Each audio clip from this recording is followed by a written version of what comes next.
Hey, Ashley, remember that one Disney trip we took? Which one?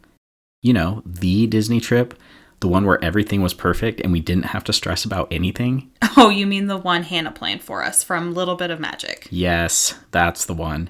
I honestly can't remember another Disney trip that was less stressful and more enjoyable. That's right. She booked our park tickets, lightning lanes, dining reservations, hotel logistics, and even checked on us during our trip to make sure we were having a magical time.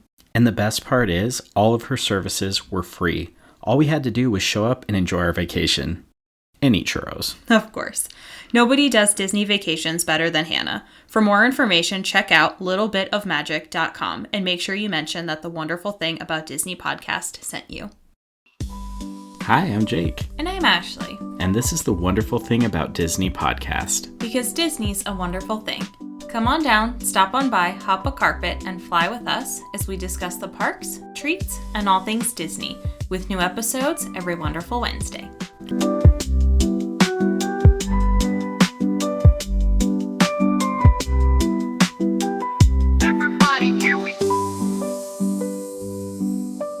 What's up, everybody? Happy, wonderful Wednesday, and welcome back. We're so glad you're here. Yeah, and this is going to be a really awesome episode. So we're kind of dedicating this episode to International Women's Day, which is coming up on Saturday, March 8th. So right around the corner. Exactly. It's going to be super cool. And to celebrate that, we have brought in a very special guest that I think is going to be perfect for International Women's Day and kind of her message and what we're talking about today. So we have brought in one of our favorite dingle hoppers, my other cousin Katie, because I have multiple, but Katie Davis. Hello. Thanks for coming on. Thanks for having me. I'm so excited to be here. We are so pumped to have you. And as we were kind of laying out the season, we had talked to you a little bit about maybe some ideas and kind of what you do, but it all lined up perfectly for this particular episode. Again, celebrating International Women's Day. Yep. So tell us a little bit about you and your awesome platform that you've built.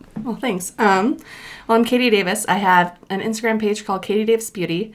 And basically my page is you show up for fashion for probably dorky Katie moments and hopefully uplifting content that just helps you feel like you can find confidence in yourself, whether it's in your body or in your personality, your special skills, like anything. I firmly believe that no matter what age or stage you're in, there's something you can love about yourself and you should embrace that. And so this page is like evolved, kind of taken a mind of its own. I truly started it I don't know. So my daughter was 3 months old and I had decided I am not feeling so confident about myself. And I found this makeup brand that I'm like, this is easy and I can learn how to do makeup finally. Yeah. And I'll just sell it and maybe help other women feel more confident. And from there, it's just kind of grown and evolved into whatever you see on the Instagram with the big dresses and the big smiles, and just we love it. Dorkiness. It's there. And that's so good. We're just so happy to be here. So, well, and I followed you for several years now, and it's been really cool not just to see your growth, but to see the community come together that you've built and just kind of creating a very beautiful and positive space for women in particular to just be themselves and embrace who they are. And that's really, really awesome. I really appreciate that. That's one of the big goals is my corner of the internet. I want it to be someplace where people feel like they can be themselves. They can feel comfort in knowing that you don't have to be the same as everyone else to have a place. Yeah. And high school me would be so proud of that because that was not what we were like. Awesome. I feel like everyone can say this, but in high school, I was trying so hard to be cool. So I was very uncool. Yeah. And trying way too hard. And now I'm if I was who I am now in high school, I would have had way more friends, way more fun, just a better experience. And I think a lot of people can relate to that. And absolutely. Even if you figure it out later in life, at least you figured it out at some point. And I think that's the important thing. Yeah. So good. I love that. Yeah.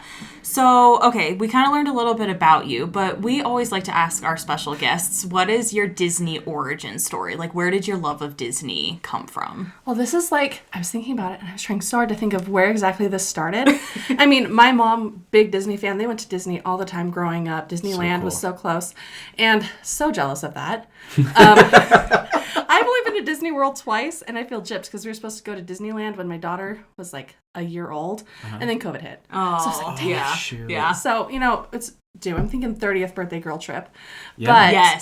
But the earliest memory I have of Disney is watching The Little Mermaid on VHS. And at the ending, there was always a 2-minute blip that Oprah was recorded over it. And then we'd get the wedding scene. And so I didn't know for years someone adult. recorded over the Little Mermaid? How It dare was the they? randomest little blurb, and we're like, what even happened? And so, for the longest time, I didn't know how the Little Mermaid went between when she found Prince Eric and when they got married. It was like, That's so funny. how did that even happen? So that's the earliest I can remember, and I incredible. just know that it's always been there. We've watched Disney movies for as long as I can remember. Been obsessed with the princesses. Clearly, that has not changed as they've gotten older, and I'm just trying to dress like them. You know, it's just, That's it's kind so of evolved, fun. and I think it's just kind of always been there. Yeah. I don't have a defining moment, but you know, I had lot of Disney opportunities at home, just with all the movies and So dressing up cool. at Halloween. You know, all the things. That's Amazing. awesome. So you mentioned to us once that you wrote a couple papers, high school or college or both, like about Disney princesses. What was that about? So it's the funniest thing. I've been obsessed with Disney princesses forever. And in high school, we had to write this paper. I wish I could remember exactly what the brief was, but I just remember that the theme of my paper was why Disney princesses are causing body dysmorphia, or why women hate themselves because of what they see in Disney princesses. Yeah. It was not a very positive paper. I was like, talking about boobs, bellies, butts, like all these things that are exposed, and then women are just so self-conscious of themselves after seeing these animated characters that are not realistic. Yeah. And that's kind of like what the paper was like. Yeah. And looking back, I'm like, okay, I can see why that would probably happen.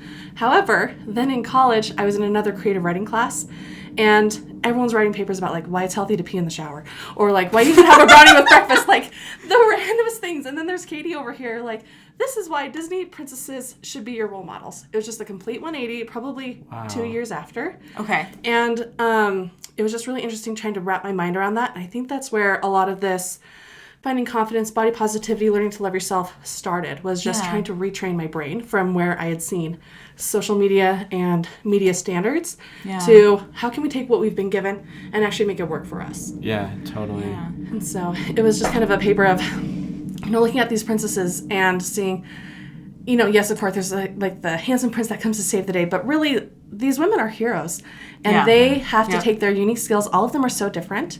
So many princesses have similar qualities, but you look at especially the most recent princesses, and they're just so different and unique in their skills and their cultures and their upbringings, like their perspectives on the world just really can open your eyes to so many things. Yeah. And the way that they handle situations, it's just like, we can learn so much from them.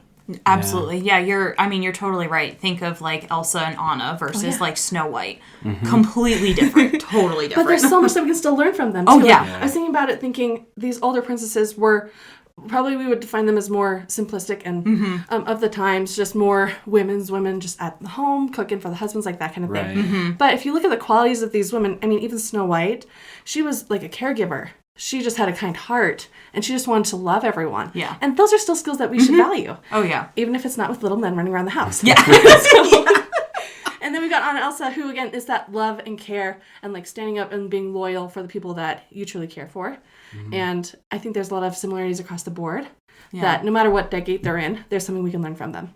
Yeah. Well, and I think there's been a lot more, like you mentioned, about embracing culture, which I think is super important. And the storytelling behind those cultures is beautiful and amazing. But I think there is also a strong element of empowerment and just seeing, like you said, these women characters are much more in a heroic 100%. light than what they perhaps maybe initially used to be as the damsel in distress. I mean, Merida. Oh, yeah. Oh, yeah. What a baddie. I know. Right. Yeah, totally. I'll fight for my own hand. I would do the accent, but it would probably come out Yeah. completely inappropriate. Yeah. So what, I mean, you kind of alluded to like what changed and stuff, but I do kind of want to go back to that initial paper and stuff, because I do think that's real, because I mean, for the time, not just with Disney princesses, but I mean, it was kind of women should look one particular way. And if you didn't, for a variety of reasons, some in your control, maybe a lot more not in your control, how do you relate to them? What do you do? I mean, I think there's a strong message there. Oh, I think so, especially where this started in high school. I think anyone, but especially women, can understand that, like, in high school with all the changes you're going through, your body's changing. You know, all these different things, and then you're comparing yourself to your friends. And I struggled a lot with, I still struggle, honestly, with how I see myself and trying to relate that your worth is not attached to your body. Your body can do so many good things for you regardless of what it looks like, and just learning to appreciate that. And in high school, you're just thinking, I'm not a size 2. Yep. You know, and I'm just working to fight to look like everyone else. And it's just a hard mentality to grow up with that I really want other girls growing up in this generation to not have that stuck on them, you know? Yeah. Just really finding that confidence in themselves earlier on. You're still going to have everyone coming from different sides saying, well, this is good, this is wrong, this is better, this is not. And the more that we like fight that, the easier it's going to be for these coming women to just really take those gifts that they're blessed with and change this world, because we need that. Yeah. Totally. And if we're not stuck in those mindsets of, well, this is what the media tells me I should be, you know, you're more free to kind of do what you feel called to do. Yeah. And I think like every day we kind of face like, just those struggles. But like, is there a Disney princess or maybe just a Disney character that you like struggle with in particular? Oh, that's a really good question. I don't know if there's one that I struggle with. I think something that I struggle with just in general is feeling like, so I'm a plus size woman, because obviously you can't see me through the radio, but I'm a plus size woman, and there's just not a lot of that represented in the good characters, the good guys, as we see them on the internet. And I mean, I love Ursula. I love me a good villain. And man, the fact that she's a shapeshifter and she chooses to be this bodacious body, you know, I'm like, you go, girl. But I just wish that there was a little bit more representation of a curvier heroine that could be more relatable, because all the characteristics are there. It's just sometimes the body isn't represented as much. Yeah. So I wish there was more of that. Yeah. But I don't really have a lot of characters that I struggle with other than Sleeping Beauty. She was my favorite growing up until I watched her probably in middle school, and I'm thinking, the prince is the best character in this whole thing. Yeah. Bless her heart, she can sing, but she only has 2 lines. Her dresses were my favorite part about her. That's probably why I loved her. And she got to nap whenever she wanted. It's true. I wish I could do that. It's true. So I just wish, you know, that just wasn't my favorite anymore, because I realized substance can really like add to a person. Yeah. And you can look beautiful and you can have the beautiful dresses, but really fighting for what you believe in and embracing your uniqueness and just all those different things really make a person truly beautiful. That's so awesome. I always love her, but you know, people like Rapunzel, now that's my girl. Yes. She's my all-time favorite now. That's awesome. Well, and I think at the time, like Disney princesses weren't necessarily like really the thing yet, because it was early on in these movies. Like, it was just, we were storytelling, we were making animated stories, and it truly was like you needed the a handsome damsel in prince, distress. you need a damsel in distress, But now since like the princesses started gaining momentum, like of course Aurora is still one of the princesses, but like her story and her like film is really much less of like the princess. She's more of just there as Maleficent's story is fantastic, right? It kind of is more about that Maleficent, villain, you know. Gotta love her.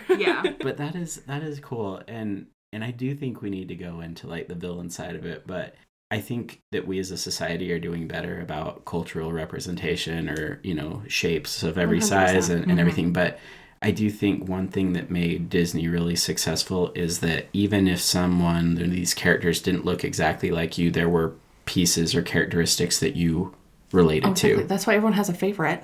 Right? You know? And it's true. That's cool. Yeah. And I'm glad that we're being more sensitive and trying to represent. But I do think one thing that made Disney magical this whole time is there was a characteristic, there was a story, there was a circumstance that we all related to. As long as we can keep that, the growth comes, like we're seeing that. Yes. Every movie, I feel like there's more growth in the different areas that we're wanting to see it. Yeah. But that magic stays, and that's the important part. Totally. Yeah. So the villain side. Yeah, let's get into the villain side. You kind of touched on this with Ursula, but as we've done this podcast, we're like being more mindful of like what we look at in the parks and people around us.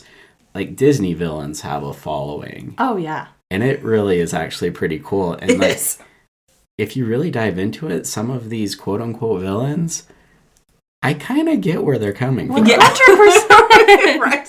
I mean, Maleficent's story, when you've seen Maleficent and you're just saying, oh my gosh, I would be bitter. I would have a hard time with so many things too. And you really can't blame them for a lot of things. No. Sure, is that the best approach? No, but I think just like the princesses, that there's a characteristic or something that we can embrace. Let's be honest, we see ourselves in some villains too. I mentioned Rapunzel. Tangled is one of my favorites. One, because just the banter between her and Flynn, just unmatched. And I really like that neither of them are like perfect characters. Yeah. Some days I feel like Rapunzel, where I'm like, we're sweeping, we're mopping, we're baking, we're doing all these things. It's only 7 a.m. with my daughter. I'm like, oh, come on, this takes me so long. Right. And then other days I feel like Mother Gothel, where I woke up without the patience, and it's just, Mother knows best. Just trust me. I know what I'm talking about. Yeah, and, right. And we can say that Mother Gothel was this bad guy, but she truly loved Rapunzel in a way that we probably don't understand. Yeah. Right. It started with selfish reasons. Yeah. So it's kind of a selfish-based love, but she truly did care about her, and she wanted to protect her in her own way. And I feel like we can all relate in different ways to different villains, you know? Totally. And I think that is really important. And being able to see things from other people's views, or like find something in them that you're like, you know what? Maybe it wasn't all bad. Yeah. And I know there's someone that we interact with on Discord who loves Scar, and he's like, I don't think Scar was the villain. I'm like, well, he kind of killed his brother. It's the bird. I think the more that you start to look for yourself in characters, I think it's easier to see other characteristics from Disney in other people. You're finding the Disney in them.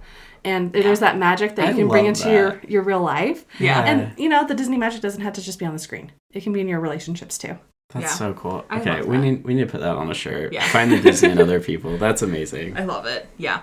So I think you kind of mentioned this, but like, is Rapunzel and Mother Gothel like your favorite princess and villain? I don't know. I'm really torn between Mother Gothel and Ursula, because the sass is unmatched. I love a good sassy lady. Yeah. But Ursula Rapunzel is definitely. pretty cool. Oh my gosh, 100%. And I mean, she's got so many good one-liners. She Body does. language, you know, all the things. But I think Rapunzel just has to be my favorite because she's so unapologetically herself. She's so carefree. She's just fun-loving, and she tries to give, but she's also not afraid to take hard stances and be like, this is what I want, I'm going to go after it. And she's trusting, which can be really hard.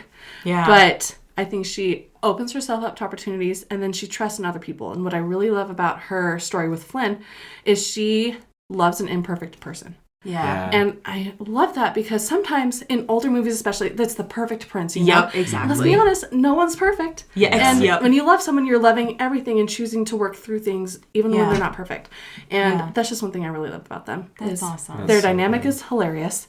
And you can't go wrong with the outfits either. Right. That's true. But the fact that they choose each other knowing the shortcomings, it's just inspiring, and like what we should be aiming for is someone that you can feel 100% yourself with. Yeah. And that's all we can ask for. That's so great. Well, and her character growth is really incredible because in the beginning she seems just so innocent and almost like vulnerable because she's literally being taken advantage of and manipulated. Never seen anything else. But when she finds her voice, like she just becomes like this incredibly strong, powerful, passionate character that was always there. Yeah. And like you said, being able to love Flynn in spite of his imperfections. And I mean, he wasn't a great guy either. I mean, he's kind of a scoundrel. Yeah. And like, no, Rapunzel's amazing. I still think Rapunzel and Entangled is one of the most underrated 100%. Disney movies. Because, I mean, it came behind this behemoth of Frozen, and then it was sandwiched in between that and Moana, I believe. Didn't it? Or was it right before Frozen? I think it was right before Frozen. But then, like, regardless. They were right next to each other. Overshadowed. Exactly. But it's so good. Yeah, so good. For sure. I love it. Something else that I really love is that in these stories, no matter the culture, no matter the character, their femininity is still coming out too. And I think sometimes as women we're afraid to be strong and bold while still having that softer feminine side because it seems contradictory and like you can't be strong while also being feminine. And I really love, especially with Rapunzel, she's got her long hair, she's got the flowers, she's just twirling in the dress, just living carefree and finding all the feminine magic in her life. Yeah. But also taking a stand and using her voice like you said, Jake, and just going for what she wants. And I think it's important that the growing generation sees that and just figures out for themselves how they're going to make that happen. Yeah. No, I mean, there really are some great role models for girls. You know, if you look at Rapunzel or Mulan or Merida and Brave and Moana. I mean, like, there's just really some amazing stories there. Yeah. We just have to look for them, you know, and when you go in looking for things, you're going to find it. I love it. I love that. Yeah. So what's one thing that you would want your daughter or any, like, little girl to know?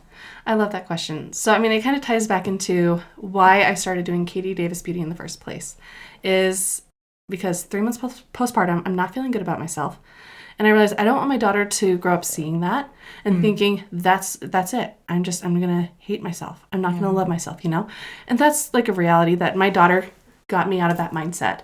And from there, I just want all women, I mean, all kids especially, but Women's International Day, we just want them to understand that you are going to be unique. You're going to be different.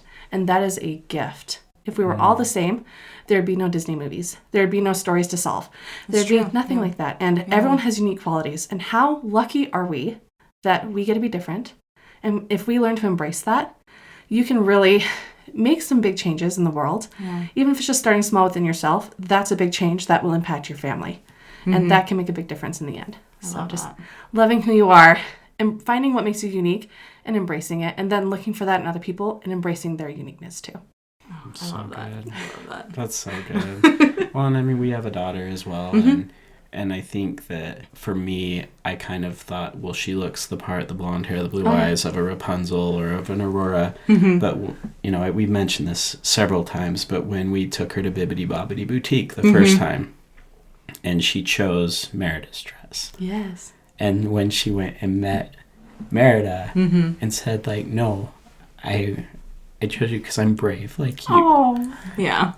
And it's just like, I want her to hold on to that forever. I love that she already saw that in herself. Exactly. That's amazing. Yeah. And that's it. And I know that, like, the circumstances will change, and as she grows older, like, there'll be other things that maybe she connects with, but, like, just to have that courage and to see that strength in herself. Well, and as her parents, you can remind her of that. And I think parents out there listening can look for those characteristics in their kid. And if they see their kid gravitating towards a certain character, like my daughter loved Lightning McQueen for a while, you know, just finding the different characteristics in there and just saying, you know, I see this in you.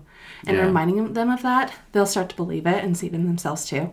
I think that's an underestimated quality that we can do as parents. Yeah. Well, and I think that's kind of all of our journeys. Like, I will very openly and all the time say I'm not good by myself. Like, I am so much better with Ashley, and I would be lost without her. And I hope that, like, I can add some value to her, but, like, when I look at her, I see someone who's very strong in herself. You're so cute. And so I'm, like, grateful that I get to be a part of that journey with her. But I think that's kind of what we all need to do, is find a way to be strong for ourselves. And then when you find someone who compliments and makes you better and inspires you, like, that's when, you know, love happens, and it's magical in life. And none of us should ever want to be alone. But we're trying to raise kids who can be confident by themselves. Yeah. And that's hard. You don't need someone else to complete you. Yes. But you can grow together. Yes. I love that. And like you said, complement each other. Completely agree. Yeah. Man, that's amazing. Yeah. I think it's like our best episode ever. I loved it. Yeah. It was so great. It was so great. I'm like red. No, you're good. You're good. But, like, thank you for coming on and talking about this and sharing, especially in light of International Women's Day, but just the message that you're spreading and sharing and what you're doing. I mean, social media is a mess. It's hard. It's so negative and so dark, but yet there are so many places of light and inspiration, and I think you're one of those. And I felt that not just because you're family, but just like I feel what you're doing. And thank you. I don't know. I'm a big feminist, I guess. I'm just all about, like, women feeling empowered and supported and stuff. And thanks for what you're doing. I think it's thank awesome. you. I appreciate that. Yeah. You have to tell us, though, too, like, where can we find you? Where's a good place to go? Like, well, Instagram's the best place. I'm still trying to figure out my groove. I'm recently pregnant and trying to figure out, you know, wrapping my mind around different changes that are coming with that. And I think there'll be some content related to that, too, you know. Yeah. Cool. But Instagram's the best place. Katie Davis Beauty. Awesome. And, you know, if you see a girl with big dresses, that's me. Yeah. Yes. We love it. But yeah, that's it for this week's episode. Don't forget to rate our show on Apple or Spotify or wherever you listen to podcasts. Don't forget to check out our t-shirt shop, Shop Threads of Imagination. Subscribe to us on Patreon to support our show. And until next wonderful Wednesday, TTFN.